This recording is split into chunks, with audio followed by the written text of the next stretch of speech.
Spread the Fire fam, coming to you from the G20 Summit here in Johannesburg. Going to give you an analysis of everything that's happened with G20 in South Africa, what's gone right, what's gone wrong, why this moment is symbolically important, but why there are also important domestic questions we need to continue to answer. And stick around to the end because I'm going to give you a tour of the G20 Media Center so you can see what it looks like behind the scenes. Let's get into it.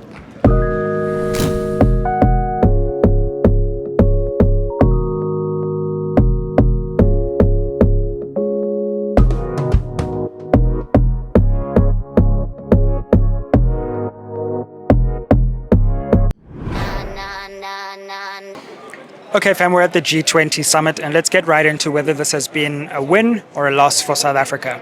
First things first, I'm going to talk about what this means from the perspective of Cyril Ramaphosa and where I think the victories legitimately do lie.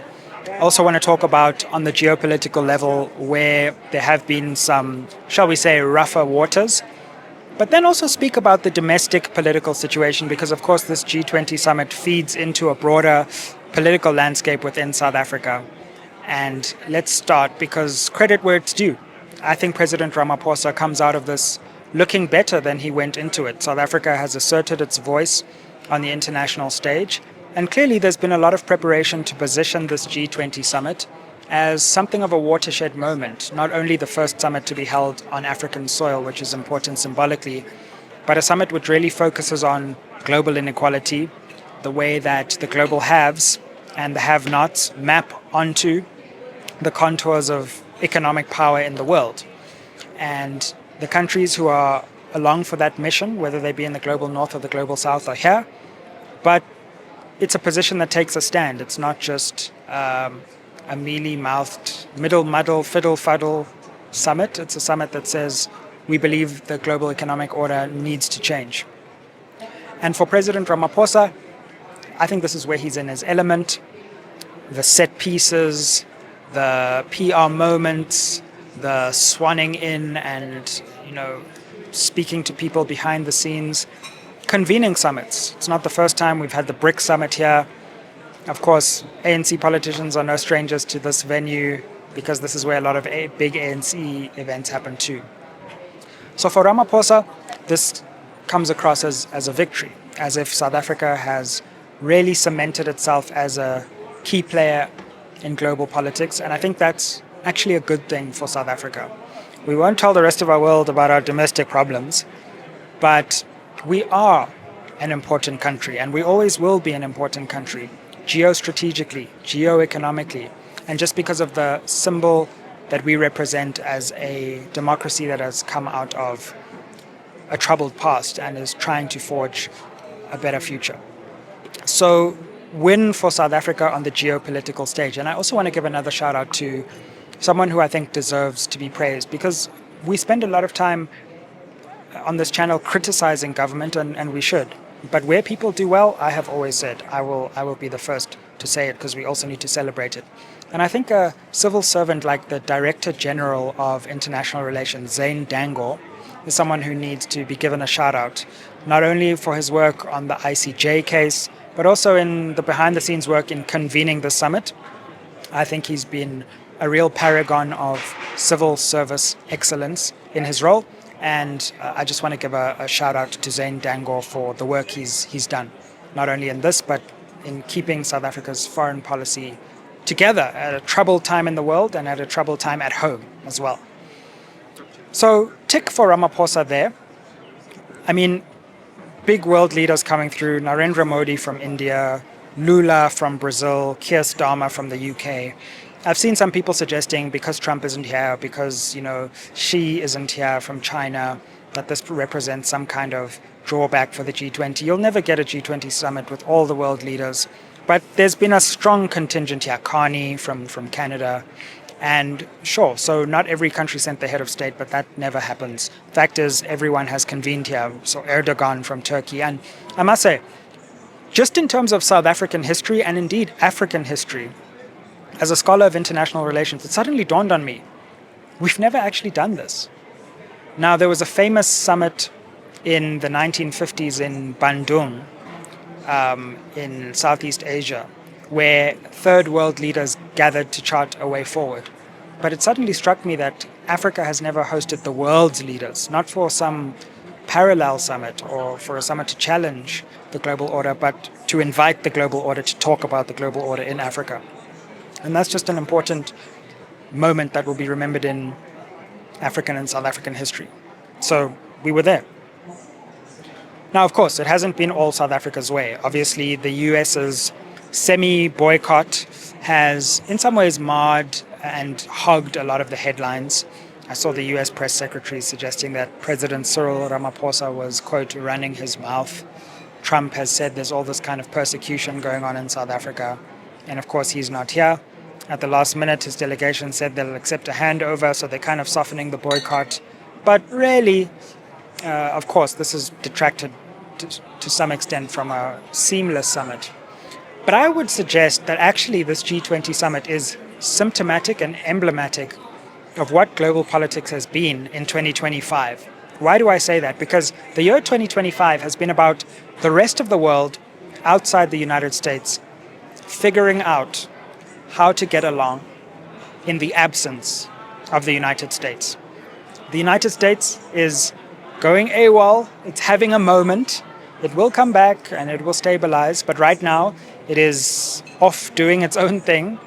And just as the year was inaugurated with Trump's tariffs and the entire world having to figure out what to do to navigate around the US and come together, so this G20 summit is exactly the same story. The US is nowhere to be found. Does the rest of the world just sit back and do nothing, or do they find each other despite the fact that their American partners, who they would love to be there, are absent? And so this G20 summit is symbolic of global politics in 2025. One other thing I will say on President Ramaphosa is I think he has struck the right balance in terms of the US. I think South Africans want a little more of a strident view from their government. Not to turn around and say that we will never talk to Washington again. Of course not. Washington's a crucial ally. South Africa has deep ties with Washington, and all the necessary caveats need to be entered. But I think we do need to also say that we're not just going to be pushed around, and that we do, especially when we're the host of the G20 summit, we do have a certain dignity to uphold. If not for our role on the international stage, then for our people. And you've seen South Africans really rise to support that stand from the government, which has really been a bit more forceful in its pushback. And that doesn't mean we can't use diplomatic channels to find the US as well. But if they're going to give it to us on the international stage and use their media megaphone, then we can give it back too, I think. And that doesn't mean to say we wouldn't engage. Now, having said all of that, there are some important domestic questions that we need to answer, because when I heard President Ramaphosa giving his speech, which I'll advert to in a little bit, as he kind of inaugurated the Leader Summit, I was like, this is really cool, but you know what would have been even more cool? If South Africa was genuinely a growing, dynamic economy. If we, in the words of the once great Kanye West, had our money right. And we were saying, hey, this is a booming place. Come here, world, because this is where it's happening.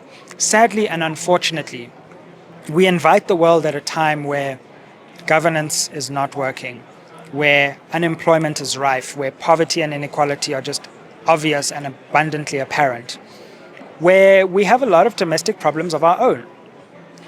For example, the question of gender-based violence in South Africa. We had an important march, the Women's March, happening. And again, I want to give a shout out to Women for Change and the Women's Shutdown, which raised an important spotlight on the issue of the way that women in South Africa continue not to feel safe, continue to face disproportionate burdens of violence. And that is a stain on South African society. So, unfortunately, we welcome the world at a time when our house is not fully in order. And, you know, it's easy for us to talk about global inequality, but we are the poster child for inequality. So if we can't get it right at home, it dents our credibility abroad. We're talking about inclusive economic growth. We haven't seen inclusive economic growth in a very long time in this country. So I do think there it would have been even better if this summit was held at a time where South Africa had the domestic credibility to talk about things on the international stage. Cool. So let's also just move to some other atmospheric questions. I want you to take a look at how President Cyril Ramaphosa inaugurated the summit and some of his opening remarks, which were that important historical moment. We thank all delegations that have worked together with us in good faith to produce a worthy G20 outcome document for this historic leaders' meeting. The G20 underscores the value of the relevance of multilateralism. It recognizes that the challenges that we face can only be resolved through cooperation, collaboration, and partnership.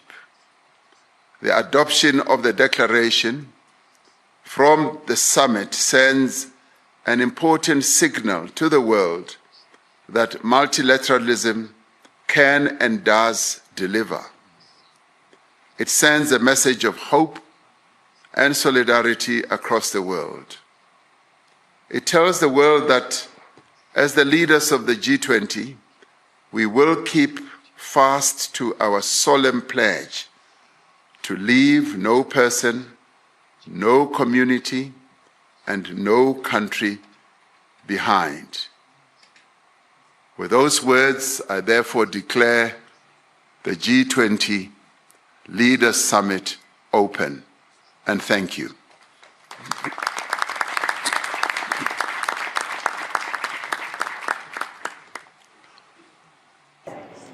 So that was President Ramaphosa. Now, SMWX had something of a coup ourselves, because one of the people who was listening to that message from President Ramaphosa was none other than the Prime Minister of Malaysia.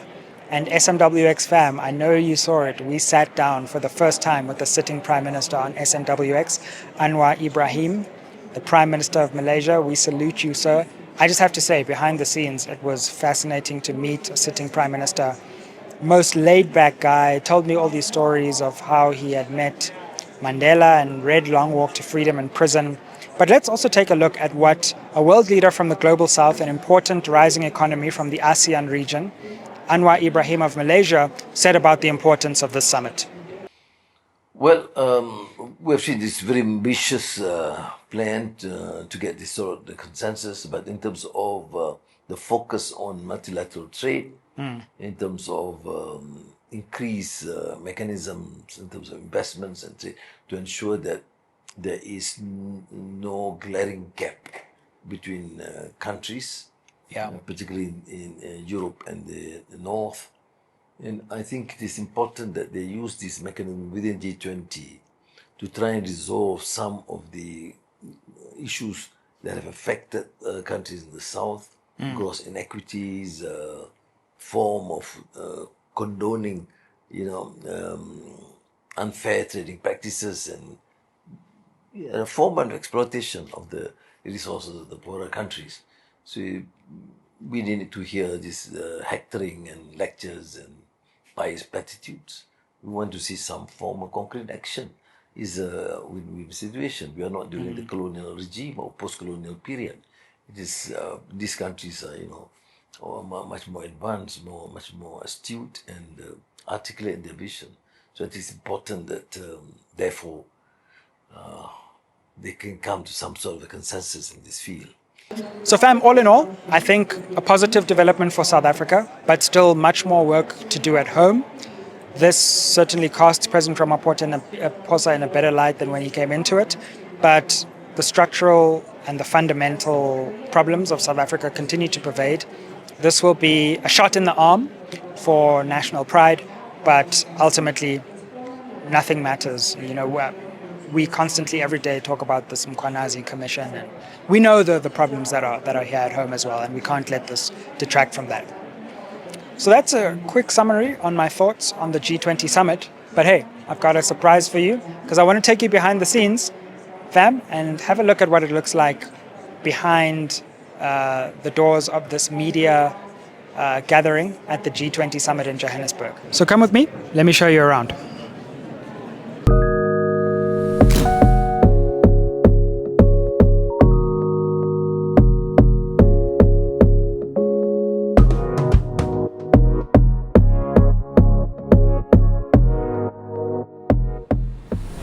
So as promised, on this tour, most mainstream media houses will tell you what's being said by the world leaders, but I want to take you behind the scenes to see what it's like to be at a G20 Summit, especially if you're working in the media. So check this out. Of course, we've got this, this is kind of like the help desk, the beginning part, and yeah, you can see people, we got bags, no cash in the bags, but we got given bags, power banks and stuff. You can look over here, there's just some like television booths and stuff like that. People working at different points behind me. So yeah, you can see that there are all these television booths now, just people working, planning, plotting, strategizing. I have to say though, it's kind of weird because we're here and like all the media's gathered here, but then the world leaders are in a different area. So it's like, could we not just do this via WhatsApp? Over here, we've got an information desk, anything you need to know. And you can see there'll be like different gaggles. This place is definitely teeming with like secret agents and all kinds of people. Coffee stand over here. Got some coffee if you want to come around and have some. And then, so this is there's a television strip. Then on the other side, there's some social media booths where you can do stuff. And then there's like a radio strip as well. Let's carry on. All right, so then here we just took a left. There's like this chill lounge area where you can sit and have conversations with people. What's that over there? Some sweets. Oh, there's like safes over there. And then, yeah, some screens where you can watch like different news feeds on this side. And then like to the far corner over there, there's a whole bunch of actual like set up mainstream media channels. But SMWX viewers are getting more views than them. But let's carry on. So let's carry on walking. What do we have here? We've got like people in like a gaggle over here. Oh, we're going to squeeze. Sorry, if you see any bumps on the camera, you know what's up. Yeah, more coffee. There's more coffee. The world is being fed by all of the coffee that's here. More chill areas over there. Ooh, the food. The food. You can see the food area. People dining out. Largely the highlight of this area, and all kinds of cuisine over there. Then you've got like some setups here, ENCA over there, flags, just flags and flags everywhere.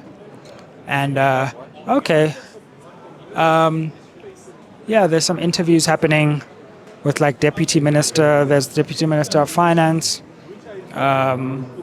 So various people coming across and doing interviews with different people. Sorry. You'll excuse us. We're just going to bump through a few people over here.